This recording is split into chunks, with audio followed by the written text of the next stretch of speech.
là, je te vois. OK, je pense qu'on est live. Mon Dieu. OK, 3, 2, 1. We are live. Salut, bonjour tout le monde. Bonjour, je m'appelle Marcel Richard Junior. Bienvenue à un nouvel épisode. Tu connais-tu le podcast, le balado numéro 1 dans toute la francophonie?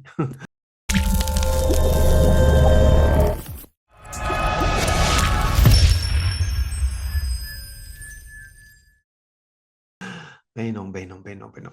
Mais ça fait quand même 10 ans que je fais ça. Je mets de la lumière, en fait, notre 10e anniversaire. Je mets à ma façon de la lumière sur les gens. Euh, si vous n'avez pas le temps d'écouter tout ça, ben on est en rediffusion sur tuconnais-tu.com. Ici, c'est un moment où on prend le temps de connaître les gens pour vrai.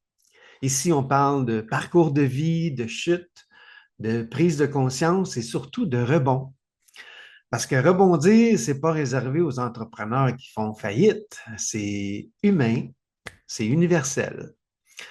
Avant de commencer, notre commanditaire officiel, c'est la Fondation Rebondir Anonyme. La Fondation rebondiranonyme.org. Si on a du temps tantôt, je ferai une petite intro. Aujourd'hui, je reçois un homme qui incarne littéralement le mot rebondir. Dans le monde de fitness au Québec, son nom est synonyme de rigueur, d'excellence. C'est un coach en fitness, expert en nutrition. Il a déjà dominé les plateaux de compétition depuis 2001. Pour lui, le corps n'a aucun secret. Mais la vie lui a lancé le défi ultime il y a quelque temps, un passager clandestin, un cancer. Un cancer qui s'est invité dans son combat quotidien. Il a connu la douleur, les traitements et cette fatigue qui brise parfois le moral, mais jamais le guerrier. Aujourd'hui, il est en pleine régénération. Il ne vient pas seulement nous parler de muscles ou de calories, il vient nous parler de résilience, de foi et sa mission qui l'habite désormais, semer l'espoir. De Marieville au Québec, j'accueille mon invité, le coach Émile P7. Émile, es-tu là? Ouvre ton micro. On veut te voir, on veut t'entendre. Es-tu là? Tu t'en viens? Oui, oui, oui. Hey, je te vois, mon ami. Allô, Émile?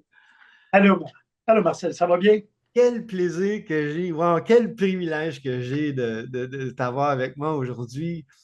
Wow, wow, wow. Écoute, d'entrée de jeu, je veux juste dire que j'invite seulement les gens que j'aime ou que je respecte. Puis toi, tu as définitivement mon respect. Je pense que tu sais, hein, je t'ai suivi, moi, en secret pendant, au début, pendant 365 jours. Je me suis entraîné, moi, tous les jours. Tu étais mon influence, tu étais mon instigateur. Pendant 365 jours, je me suis entraîné, puis je te suivais, puis je t'écoutais. J'ai perdu 40 livres, mon énergie est au top. Puis c'est toi l'instigateur de ça. Puis j'ai eu le privilège de te rencontrer live en plus, pas juste virtuel. Une activité avec la belle et powerful José Bilodeau. Hein? C'est le fun, on est assis un côté de l'autre. Elle Oui, nous a oui. mis comme à la table VIP, Émile, Marcel. C'était ça, c'est le fun, hein, cette belle journée-là. Très belle journée, très belle journée. Hey, Émile, le fonctionnement, j'ai une série de questions. Puis ça va être aussi go with the flow. Puis à la fin, j'ai des questions en rafale. Alors, on a comme 45 minutes, 1 heure. Je vais mettre ça là, pour être sûr. Ding, ding, ding. OK. Fait que, d'entrée de jeu, facilement. Émile, pour ceux qui ne te connaissent pas encore, comment te décris-tu? Comment es-tu? Ah, écoute, c'est simple, ça fait 38 ans que j'entraîne. Ça fait 47 ans, 48 ans cette année que moi, je m'entraîne. J'ai toujours été un fervent de la santé. J'ai toujours fait de l'entraînement, excepté qu'à 21 ans, je pesais 330 livres, obèse. OK? Puis, c'est une des raisons pourquoi aujourd'hui, les gens qui viennent me voir, qui sont obèses, je n'ai pas de jugement envers eux parce que j'ai passé par là. Fait que ça fait partie de mon passé. Puis je m'étais dit, jamais je vais retourner là. Et aujourd'hui, je peux dire que j'ai jamais retourné là. Malheureusement, comme tu as dit, j'ai eu une erreur de parcours dernièrement sur le cancer. Un, un locataire qui s'est installé sans payer le loyer. Ouais. Puis quand j'ai vu ça, j'ai fait comme, ben voyons donc. Fait que j'ai été voir mon ORL, puis lui, il m'a expliqué que j'avais un cancer. Ouais. Bien, Émile, Puis, on va revenir sur ça. Moi, j'ai des questions. On va y aller sur ton défi, là, mais j'ai une couple de questions avant d'aller là, vraiment dans ce oui, sujet-là. Là. Dis-moi, j'ai vu des photos de toi en 2001. Là. À l'époque, tu dominais les compétitions de fitness, de euh, culturisme. j'ai Qu'est-ce j'ai qui fait, habitait le jeune Émile à ce moment-là, en 2001? j'ai fait 13 compétitions, 12 podiums. Euh, j'ai été 2 fois champion canadien, deuxième place. Je me suis classé dans les beaux niveaux. Puis ce que j'aimais, c'est que quand j'emmenais une athlète, on me disait toujours, Émile, t'emmènes toujours un bel athlète. J'ai toujours fait du mieux que je pouvais. Puis c'est dans ma passion. Je me sens vraiment sur mon X. Les gens disent que mes bottines vont avec mes babines. Puis je pense qu'aujourd'hui, je le réalise encore plus. Ouais. Puis ça a toujours été mon secret. En 2001, j'ai perdu mon gym. J'ai tout perdu en 2001. Mais je me présentais au Canada national, puis j'ai été remporter le Canada. Alors, j'avais pour mon dire, il n'y a rien pour rien. Il ne faut pas lâcher. Never give up, comme on dit. Puis, ça fait partie de mon trajet. Ça a été quand même dur parce que tu pars avec ton bébé que tu as monté, puis tu le perds. Fait que tu te Mhm. retrouves avec rien, les fesses au sol. J'ai pas fait faillite, j'ai fermé mes portes, j'ai vidé mon compte de banque, j'ai payé tout le monde, puis j'ai fait un pas à l'avant. J'ai été travailler ailleurs, j'ai essayé d'autres choses, mais je suis revenu à l'entraînement. Parce que pour moi, ça faisait partie de moi-même. Ouais, C'était ouais. moi-même. C'est- Émile, c'est un fighter, un guerrier, comme tu dis. ouais. Puis je me suis toujours vu comme ça, puis je ne lâche pas aujourd'hui. Je suis encore comme ça. Ça vient de où, toi, la passion du fitness puis la nutrition? Bien, chez nous, on a toujours été pas mal des sportifs. J'avais un de mes frères qui faisait du marathon. J'en ai un autre qui faisait du karaté. Moi, j'ai fait de la boxe et du karaté pendant 25 ans. Puis, après ça, à 21 ans, quand je me suis vu comment j'étais obèse, là, il a fallu que je change mon optique. C'est là que j'ai commencé à prendre des cours de nutrition, puis que j'ai commencé à faire de la musculation.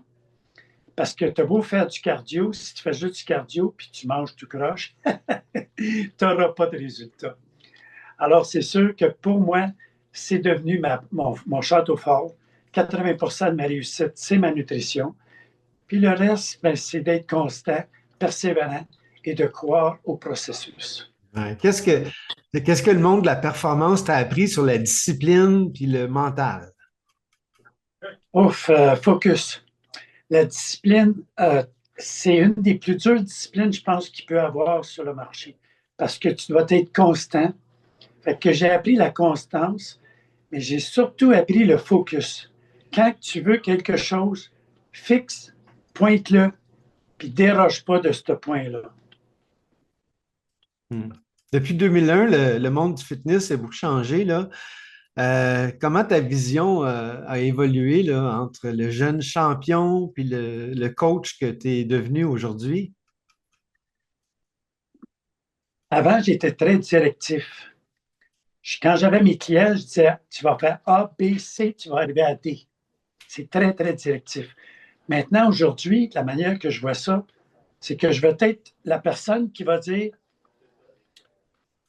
dis-moi ce que tu veux, dis-moi comment je peux t'aider à te rendre là, et je vais t'accompagner dans ce cheminement-là. Ça a été la grosse différence. Parce qu'aujourd'hui, je regarde beaucoup, beaucoup, beaucoup d'entraîneurs, puis ils pensent tous avoir la vérité absolue, on ne l'a pas. Il n'y a personne qui a la vérité absolue. Mhm. Par contre, si tu crois en ce que tu fais et que tu es, comment je pourrais dire, bien centré sur ce que tu montres à tes gens et que tu as écouté ce que les autres veulent, tu vas arriver à leur trouver leur point fort et les emmener. Quel type de client que tu aides le plus aujourd'hui? 80% de ma clientèle est féminine aujourd'hui. Puis plus sur la perte de poids, la libération de poids. Je ne parle jamais de perte de poids, je parle surtout de libération de poids. Parce que je n'ai pas mon dire, si on se libère, on n'a plus besoin. Puis on ne revient pas là. C'est le problème de beaucoup de diètes qui sont yo-yo. Je ne marche pas avec les diètes, je marche avec un plan alimentaire qui est conçu pour chaque personne, puis qui donne la chance à chaque personne de pouvoir, comment je peux dire, donner son maximum, être à son maximum. C'est quoi Pas le. avoir de difficultés, parce que Ouais. quand tu suis un plan alimentaire, tu es obligé de te restreindre. Tandis que si tu suis une manière de t'alimenter, là, tu es dans tes besoins à toi. Ouais.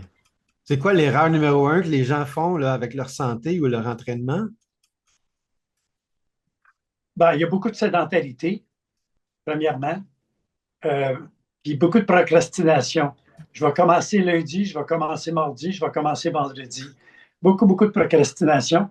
Puis, ce que je dirais, les gens, ils vont à la facilité. Il y a beaucoup de mets préparés aujourd'hui, mais si tu ne manges pas de la nourriture naturelle, de la vraie nourriture, tu te tires dans le pied. Mhm. C'est ce qui parle, c'est Subway, Tim Hortons. Regarde, il y a des filets le matin, un muffin pour déjeuner avec un café. C'est pas un déjeuner. C'est pas un déjeuner. Du sucre, du C'est une sucre, du gâterie, sucre, c'est une hein? collation. Hein? Du sucre, du sucre, du sucre, hein? Sucre, sucre, sucre. Ouais. Et pourquoi le sucre? C'est que les gens sont dans leurs émotions. Aujourd'hui, Ouais. on a beaucoup de stress, beaucoup d'émotions. Mm. La vie est rapide. Écoute, là, j'arrive du CHUM un matin. Mm. C'est la course, la course, la course. Là, je savais que j'étais avec toi. Fait que j'ai juste eu le temps de me préparer. Tu sais. Ouais. Hey, Émile, si quelqu'un veut reprendre sa santé en main, là, demain matin, là, il commence par quoi? Nettoyer son alimentation OK. et commencer à marcher au moins 20 à 25 minutes après avoir dîné ou soupé le soir. Une marche. Rien que ça. Une espadrille puis une marche. Remets-toi en action. C'est sûr que pour moi, je dirais, prends-toi un entraîneur, fais-toi donner un coup de pied dans le derrière, puis avance. Tu sais. Mais à quelque part, c'est pas tout le monde. C'est drôle, Mais si tu as une belle. tu me fais penser à ce que tu as dit à un moment donné. Tu dis, parce que tu as su là, que je m'entraînais à la maison, j'ai mon gym à la maison. Tu dis, ouais, mais Marcel, tu t'entraînes comme Rocky, mais si tu vas voir un coach, tu vas t'entraîner comme Terminator. Hein? C'est ça que tu dis, hein? Tu trouvais ça bon. Oui, oui. Hey, pour les gens qui nous écoutent, là, c'est quoi la plus grande erreur que les gens font quand ils décident de se remettre en forme quand ils ont 40, 50, 60 ans? Aller trop vite. Voir qu'est-ce qu'ils faisaient, mettons, quand ils avaient 15, 16, 18 ans, puis là, on recommence, puis on va trop vite. On ne pense pas aux courbatures qu'on va avoir. On ne pense pas que notre corps ne réagit pas de la même équilibre qu'il avait quand il était plus jeune. Commence graduellement. Fais confiance au processus et dans 6 mois, il va y avoir une progression énorme et dans un an, vous ne vous reconnaîtrez pas. Oui. L'entraînement, là, est-ce que ça peut aider contre l'anxiété ou la dépression? Ça peut aider contre tout. C'est un dépressif naturel. Hmm. Le stress, la dépression, euh, même les gens qui sont, comment je pourrais dire, des compulsifs, les gens qui ont toujours les problèmes compulsifs, ça peut leur régler leurs problèmes. Je Hmm. connais des gens, moi, qui avaient la boulimie, qui se sont clairés la boulimie avec l'entraînement. Je connais des gens qui étaient très dépressifs et qui s'en sont sortis. Moi, je parle beaucoup d'oméga 3 et l'entraînement. Toujours l'entraînement. Hein. Le corps est fait pour bouger. Hmm. Alors, c'est important qu'on le fasse bouger, que ce soit lent, rapide ou avec une activité physique ou un sport. C'est important qu'on bouge. Raconte-moi une transformation marquante que tu as vécue avec un client, une cliente. Et mon Dieu, Shelley Stewart, elle est venue me voir, elle avait 320 livres. 5 pieds 6, 320 livres. Écoute, quand elle est venue me voir la première fois, elle tremblait. Elle dit, mon docteur ne veut plus me voir, il dit que je vais mourir. Bon, j'ai dit, OK. J'ai dit, on va regarder qu'est-ce que tu manges. Moi, ma première session que je rencontre avec les gens, elle est gratuite. Je vais voir les gens, je vais voir si je vais avoir une affinité avec, je vais voir comment est-ce qu'ils mangent, qu'est-ce qu'ils font comme entraînement, puis tout ça. Elle ne mangeait que de ce qu'on appelle du fast food, de la nourriture rapide. Tout ce qui, elle ne mangeait pas de viande, elle ne mangeait pas d'œufs, elle ne mangeait pas de poisson. Alors, on a tout refait son alimentation au complet. Je me suis rendu chez eux, j'ai fait toutes ces étagères. J'ai mis une poubelle dans le milieu de sa cuisine, puis tout ce que je voyais qui était pas bon ou qui semblait être pas bon, c'était dans la poubelle. Dans la C'est poubelle. bon. Il ne restait pas grand-chose. J'ai laissé 2 cannes, puis j'ai dit, c'est parce que C'est il y a bon. des cannes, il y a trop de sodium, mais je vais te les laisser parce que c'est un semblant de légumes.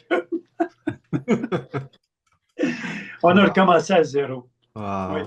Je Ah, l'ai descendu à 155 livres et wow. sa peau s'est bien replacée sans aucune chirurgie En combien de temps, Émile? en 14 mois. 14 mois. Mais il y a des fois, je l'ai arrêté parce que je disais, là, tu descends trop vite. Je ne veux Hmm. pas que ta peau elle tombe. Monte ta protéine. Structure ton corps. Monte ta protéine. Structure ton corps. Ça a été un travail très beau. Un autre aussi que je n'élaborerai pas, mais c'est Émilie.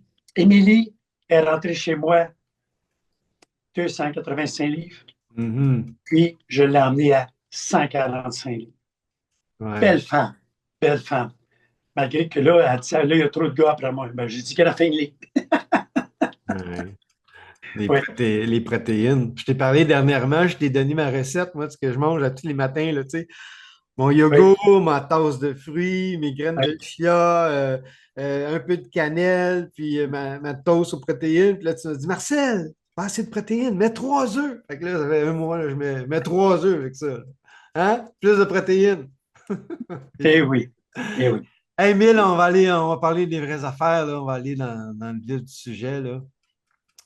Toi, là, l'homme de fer, le spécialiste de la santé, comment as-tu réagi quand on t'a annoncé que ce parasite s'est installé sur ton amygdale?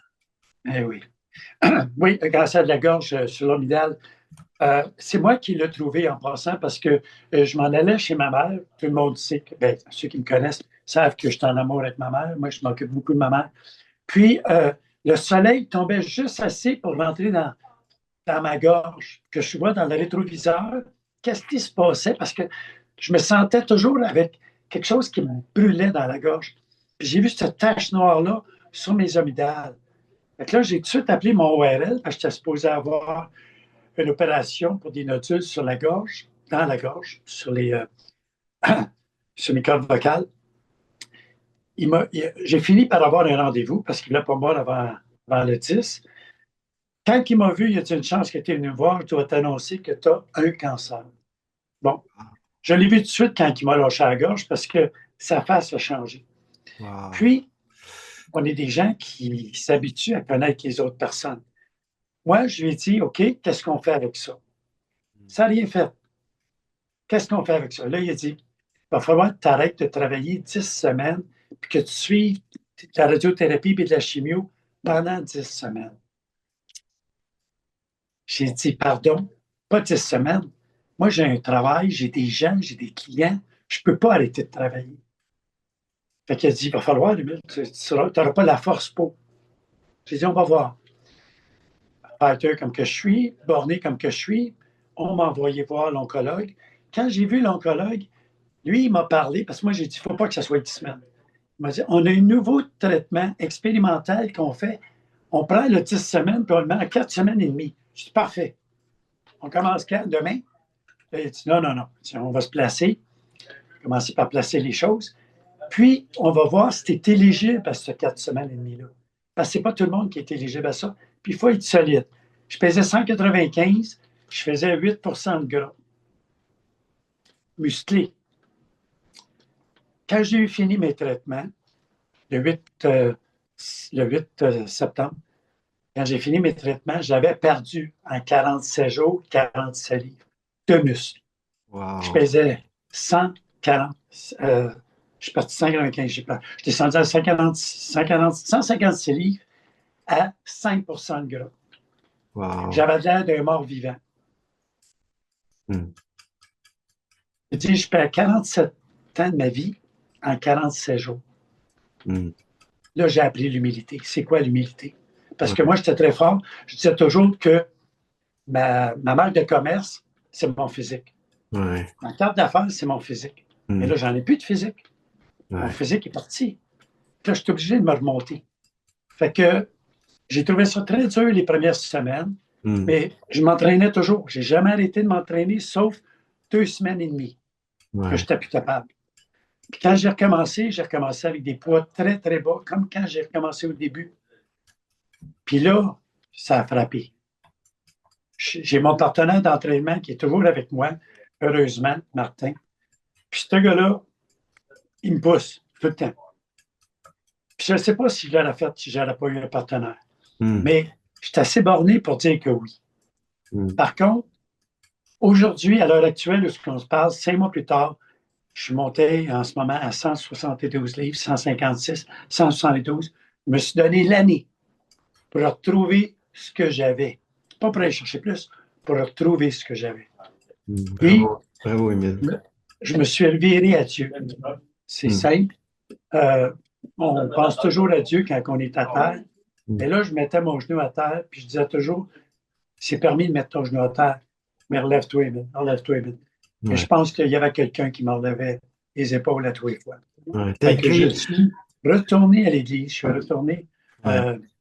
comme chrétien, baptiste. J'ai Ouais. mon frère qui est pasteur, qui est au Nouveau-Brunswick, qui est super content de tout ça. Ouais. Mais moi, personnellement, je retrouve ma résilience Ouais. là-dedans. Ouais. La Bravo. résilience. Bravo, Émile. Tu as écrit sur les réseaux que tu étais brûlé, brisé par moments. C'est-tu là que tu as découvert ta plus grande force? Oui, effectivement. Parce que ma plus grande force, là, je veux dire, moi, mes qualités premières, c'était intégrité, justice, honnêteté. Aujourd'hui, ça a carrément changé. Humilité, intégrité, puis focus. C'est mes 3 plus grands. J'ai gardé les autres pareils, mais c'est mes 3 plus grandes forces en ce moment. J'ai une résilience que je ne me connaissais pas. Hmm. Les gens pensent souvent que le combat se termine avec les traitements, mais là, la vraie bataille, ça commence après, hein? Comment tu vis ça aujourd'hui, toi? Mon Dieu. Quand j'ai eu fini mes traitements, j'étais tout content, mais j'ai dit maintenant, je vais récupérer. Fait que là, ça allait bien. J'avais recommencé à manger, puis mes assiettes étaient énormes. Mais je me suis brûlé la gorge, puis fendu la gorge, ça faisait une crevasse par l'intérieur. Fait que quand j'ai revu mon oncologue, je ne pouvais plus manger. Fait que je suis revenu au liquide. Fait que j'avais remonté à 177, je suis redescendu à 156. Mhm. C'est une deuxième chute quand ça arrive. Puis là, tu dis, bon, la régénération est plus dure que le traitement. Le Mhm. traitement, il est passé, il est fait. Mhm. Mais la régénération, elle vient te chercher. C'est vraiment difficile. Puis écoute, j'ai beaucoup, beaucoup, beaucoup d'humilité que j'ai appris avec les gens qui sont malades. Parce que moi, avant, je disais, si vous êtes malade, c'est parce que vous n'êtes pas dans votre prévention. Vous ne faites pas attention. Moi, Mhm. j'ai toujours été depuis 15 ans avec la compagnie Usana en prévention. Puis, j'ai toujours été depuis l'âge de 21 ans à la prévention sur la nutrition et tout ça. Je Ouais. crois beaucoup à l'alimentation. Ouais. L'alimentation, c'est notre premier médicament, ça l'a toujours été. Ouais. Ouais. Ton corps était testé. Qu'est-ce que cette épreuve-là t'a appris sur toi-même? À tous les jours. J'ai des petites victoires à tous les jours, mais Mhm. je suis testé à tous les jours. Puis encore aujourd'hui, j'ai été voir mon oncologue ce matin. Je l'ai mis sur Facebook. Puis on me dit, devinez où est-ce que je suis. Mhm. Puis là, elle était super contente. Elle a dit, vous travaillez, vous êtes le seul qui a recommencé tout de suite après vos traitements, à vous entraîner, à travailler, puis à ne pas vous laisser aller. Elle dit, M. Bessette a dit, vous êtes dans la voie de la guérison, votre gorge est rose, c'est des bonnes fibres, ça va bien, lâchez pas.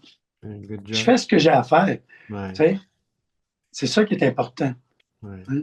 Comment est-ce qu'il y a de monde qui se blesse aujourd'hui puis qui attendent de ne plus avoir mal avant de recommencer à s'entraîner? Ouais. Erreur. J'ai un docteur que j'entraîne, il a fait un arrêt cardiaque l'année passée. Ça va faire 1 an lundi. Lui, j'ai dit, arrête pas de t'entraîner. Une semaine après, il est revenu avec moi tranquillement, mais on a recommencé, puis on n'a pas arrêté. Hmm. Tu sais, c'est ça, c'est le chemin. Ouais. Est-ce que la vision de la santé, de la vie a changé depuis le cancer? Ah oui, oui. T'as beau être préventif. Tu sais, il y a des fois, il y a des gens qui disent, ah, lui, il prend de la drogue, lui, il fume, lui, il prend de l'alcool. Puis il n'y a rien. Puis là, il y en a un autre esprit, il fait attention. J'ai un de mes copains, moi, il avait 38 ans, il faisait du marathon, mais dans sa famille, il y avait beaucoup, beaucoup de problèmes de cœur. À un moment donné, il s'est levé le matin, il a mis ses running shoes, il a fait 2 coins de rue, ça s'est arrêté là, sa vie s'est arrêtée là. On a tout un numéro. Puis quand on tire le numéro, et c'est à ton tour. C'est malheureux parce qu'on ne sait pas quand ça va arriver, ce numéro-là.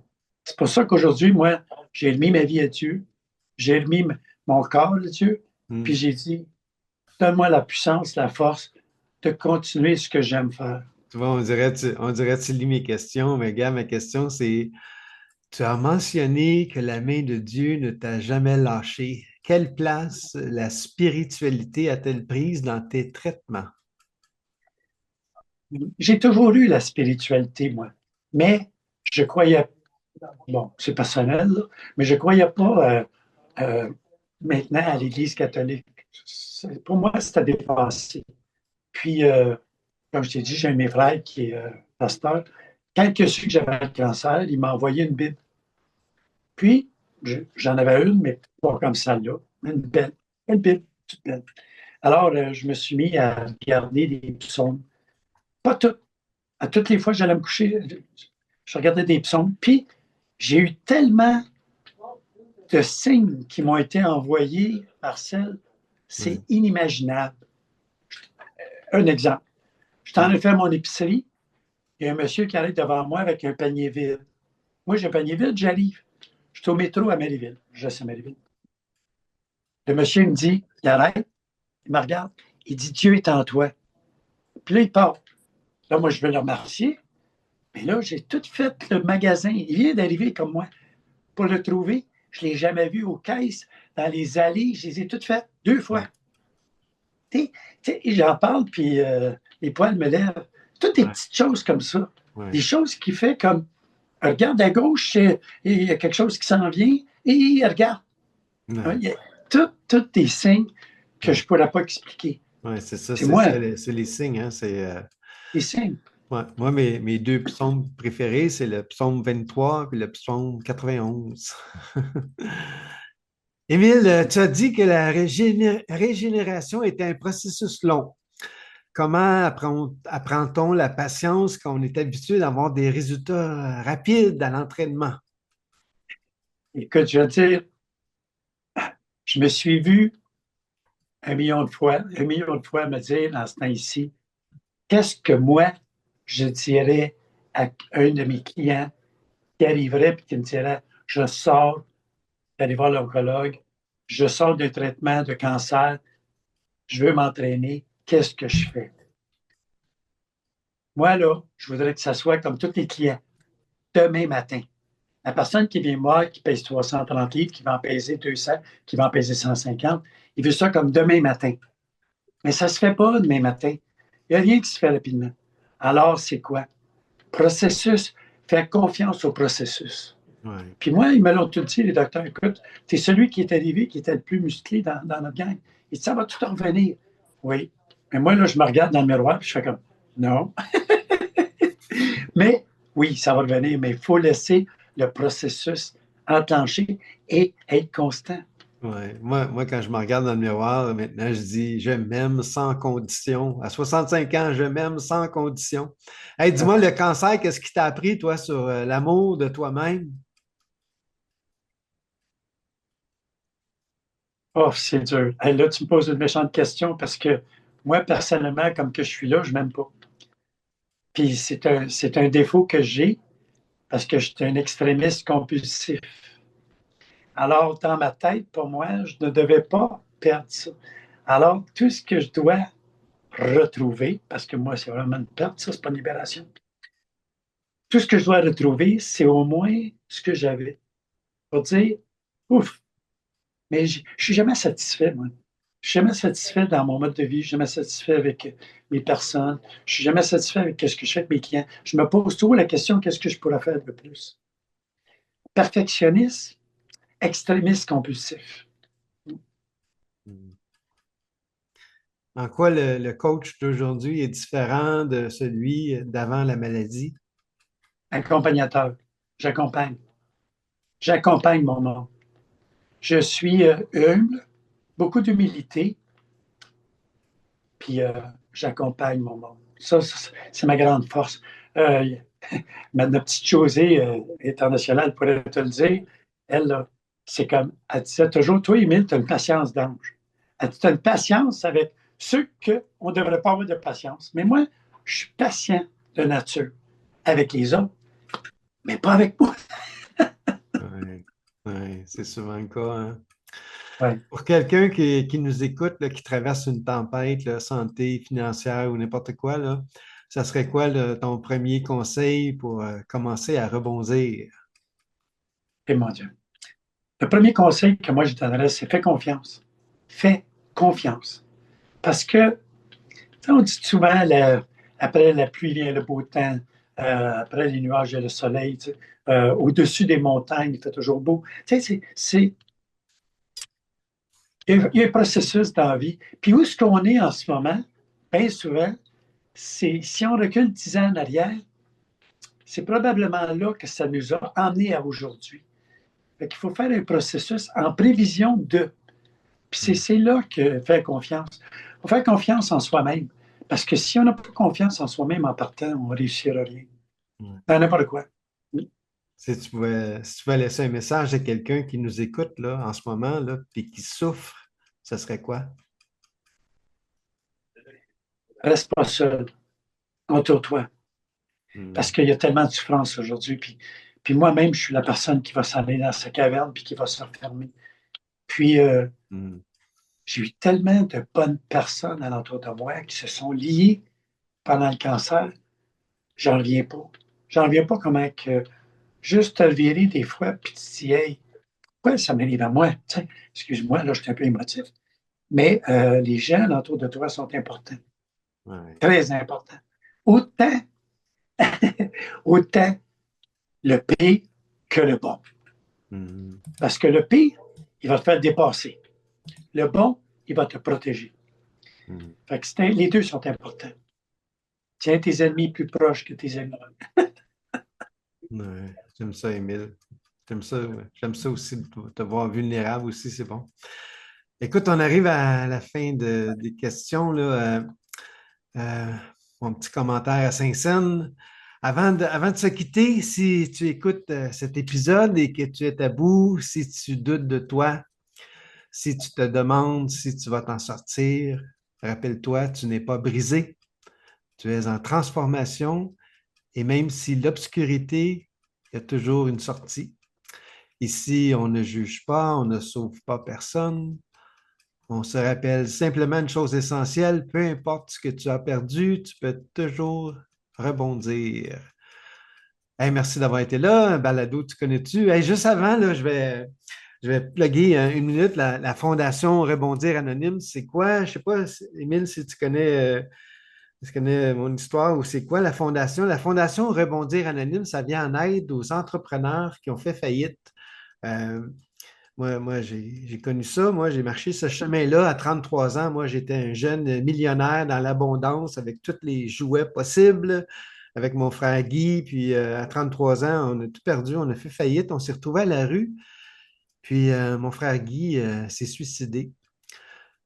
Alors, la Fondation Rebondir Anonyme, c'est ça que je suis en train de créer. J'ai dit, quand je vais prendre ma retraite, ça va être plus tranquille. Je vais créer quelque chose qui vient en aide aux entrepreneurs. Alors, je fais ça, c'est tout du bénévolat. C'est une armée de bénévoles. Chaque failli, il y a 100 faillites par jour au Québec, hein, 100 faillites par jour. Chaque failli, bénévolement, va être accompagné d'un coach, d'un parrain, puis d'un expert. Puis, c'est ça, ça va être un groupe de soutien. Tu as dit tantôt ne jamais rester seul, mais c'est ça l'important de ne pas rester seul. Alors, c'est ça la fondation. Si quelqu'un écoute puis a le cœur de faire du bénévolat, une couple d'heures par mois, puis accompagner les gens, ben, tu avais juste à me contacter. Émile, on est rendu aux questions en rafale, les questions rapides, réponses rapides. Ça te tente-tu? Allez, let's go. OK. OK, c'est quand ton anniversaire? Pas l'année, là, juste le jour puis le mois. C'est quoi ton anniversaire? Moi, j'étais un scorpion, 18 novembre. Le 18 novembre. Le Une 18, piqûre. Tic. une piqûre, un scorpion. Le dernier livre que tu as lu, tu les livres de temps en temps? Un maître et son disciple, je suis là-dedans là, en ce moment. Le maître et son disciple. Oui. OK. Ta chanson Ah, préférée? Ah, excuse, vas-y. ben, ça parle surtout de ce qu'on retrouve dans la Bible, ça explique la Bible. J'aime beaucoup les deux. Oui. Oui, c'est bon. Ta Il y en chanson a une autre préférée? que j'aime beaucoup, c'est Qui a piqué mon fromage? Qui a piqué Mon fromage. mon fromage? OK. Qui a piqué mon fromage? OK. Ça a été un de mes préférés que j'ai lu. C'est bon. Chanson préférée de qui? Qu'est-ce que tu aimes Oh mon fredonner? Dieu. If I Can Dream, Elvis Presley. If I Can Dream. Elvis Presley. C'est Je suis bon, un hein? gros fan d'Elvis. Ah oui, c'est bon, hein? Du bon Elvis, là, c'est bon, c'est bon. Un conférencier, un auteur que tu aimes, que tu admires? Euh, Voyons, esprit. Darren Hardy. Don Hardy? Darren Hardy. Oui. OK. Euh, c'est un coach conférencier. Il est extraordinaire. Ça fait des années que je le suis. OK. C'est drôle, hein? Moi, je pensais que tu allais me dire John Maxwell. Je le connais. Mais Darren Hardy, c'est dans le même style. Mais Darren est plus récent. OK. C'est pour ça. As-tu une chaîne YouTube préférée? T'écoutes-tu des balados, des YouTube? Ah, j'écoute TikTok. J'ai pas de télévision chez nous, hein. Ça fait 6 ans que j'ai pas de télévision chez nous. Fait que j'écoute surtout les nouvelles sur les réseaux Internet. Je me tiens international, puis je regarde les TikTok, surtout les TikTok. YouTube, ça m'arrive des fois. Quand que je veux écouter, mettons, un documentaire, je suis bien fort sur les documentaires. J'adore les documentaires. Ouais. TikTok, c'est pas juste pour les jeunes, hein. Quand tu te mets à écouter des choses, l'algorithme sait ce que tu aimes, puis il t'en donne de plus en plus, hein. Oui. Oui. C'est Ouais. ça. Et il te connaît de plus en plus parce que tu cliques un cœur, puis tout ça, fait qu'il Ouais. t'envoie de plus en plus ce que tu aimes. Par contre, c'est Émile, fatigant parce qu'il revient. Ouais. ouais. Émile, si tu pouvais dîner avec trois personnes vivantes ou décédées, ça serait qui, puis pourquoi? Elvis, pour son charisme. OK? Jésus, pour son OK? savoir. OK? OK? Puis tout ce qu'il nous a fait, il nous a quand même sauvés sur la croix. Hein? OK? Puis mon père. Ton père, OK? J'aimerais revoir mon père. Apparemment que je ressemble énormément. Ma mère a dit toujours ça. Mais mon père, pour moi, ça a été un homme hyper sévère. Mais je n'aurais pas ma voiture d'aujourd'hui si je n'aurais pas eu ce père-là. Ouais. Il est décédé, ça fait combien de temps? Décédé à l'an À quel 2000. âge? Hein? À l'an 2000, à 77 ans. 77 ans, en l'an 2000? OK. Oui, Ta 77 ans. maman, elle, ta maman, tu m'as dit qu'elle est encore vivante, hein? Encore vivante, elle a 95 ans. 80. 96 cette année. OK. Elle est d'une force, d'une résilience, d'un pouvoir, là. C'est la maman. Ouais. Vraiment, là. Ouais. As-tu des frères et des sœurs? On est 8, ben on était 8. J'en ai un qui est décédé à 68, en 68. Yves, il est décédé du cancer. Il ne voulait pas avoir de traitement. Ah, Puis, ça a touché bien gros ma mère. Fait que quand j'ai eu le cancer, ouais. quand que ça m'a affecté, ma mère a été affectée. Puis j'ai dit à ma mère, inquiète pas, moi, je vais tout faire pour m'en sortir. Ouais. Wow. As-tu des frères et des sœurs? Oui, j'ai 7. Ah Ben, oui, tu l'as dit. j'ai Tu 6. l'as dit, des enfants. Ma question, c'est as-tu des enfants? Oui, j'ai 2 gars. Deux garçons. Un de mes gars a 2 gars. J'ai 2 garçons, 47, 48. Puis OK. j'ai un de mes fils, le plus vieux, Rock. Il y a 2 gars, Sam et Arnaud. Deux petits, OK. deux petits fils. Je sais pas qu'est-ce qui arrive. Le son, il coupe un peu, là. Je ne sais pas trop, là, mais Je les adore. OK. Le son a coupé un petit peu, là, mais t'as deux garçons. Émile, une citation préférée? As-tu quelque chose? J'ai deux garçons. Oups. Never give up. Never give up. Ah, je commence à Oui, avoir le, moins de batterie. le son Est-ce que est tu calme. m'entends? Je sais pas trop. Je t'entends, mais le son il est calme, mais c'est pas grave, là. Never give up, ta Never give up. citation Jamais préférée. lâcher. C'est bon. Nomme-moi une réalisation que tu es fier. Ben, d'avoir passé à travers le cancer aujourd'hui, oui. OK. Ma clientèle, mon monde, ce que je fais, je me sens vraiment sur mon X. Ouais. Si aujourd'hui était la dernière journée de ta vie, as-tu des regrets? Zéro. Zéro.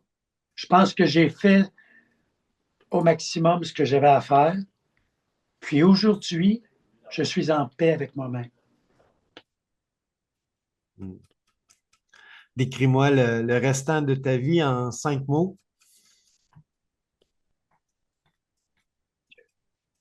Force, intégrité, puissance, focus,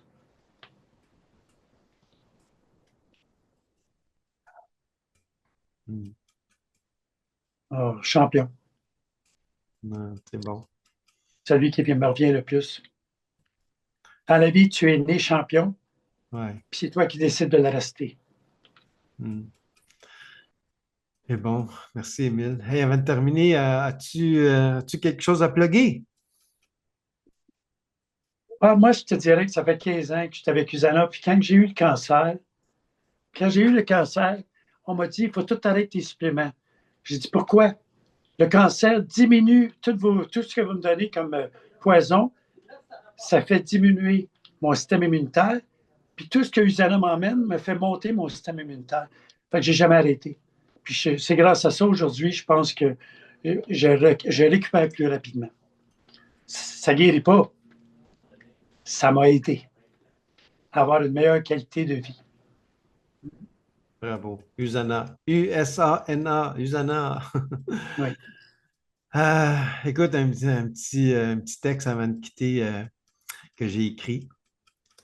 Émile, je te remercie du fond du cœur. Je savais que ce podcast, on cherche souvent des réponses, mais aujourd'hui, tu nous as donné bien plus que ça. Tu nous as donné une preuve, la preuve qu'on ne peut être brisé, mais jamais vaincu. Ton parcours entre les sommets du fitness, la vallée du combat contre le cancer, c'est exactement l'essence. C'est ce qu'on prône ici à la Fondation Rebondir Anonyme. Peu importe le passé, peu importe l'épreuve, on a toujours le pouvoir de retrouver sa dignité et sa force intérieure. Hey, les amis, je vous rappelle qu'Émile continue sa mission de coach et inspirateur. Si vous voulez retrouver la clarté dans votre santé, comme il l'a fait dans sa vie, je vous invite fortement à le suivre. Émile, merci d'avoir été là. C'est génial. J'ai adoré ce moment-là. Je te connais de plus en plus. Puis quel privilège fantastique que tu as croisé ma vie il y a 365 jours parce que check les biceps. 40 livres en moins, mais pas juste le poids, hein, l'énergie. Hein, l'énergie, là, c'est L'énergie. l'énergie, hein, ça te lève le matin, puis tu as le goût, go, go, go, passe à l'action. Puis merci. Oh, ça coupe un petit peu. Ah, ça coupe un petit peu. On recommence, voir. Et merci beaucoup de m'avoir reçu. OK. Tu m'entends? Oui, là, oui. Car OK. Merci, Émile. Puis tout le monde, si vous voulez réécouter ça, ben envoyez à vos amis. Ça va être, je vais le mettre sur tuconnais-tu.com. Alors, merci d'avoir été là. Puis prenez soin de vous. Salut. Bye tout le monde. Merci, Émile.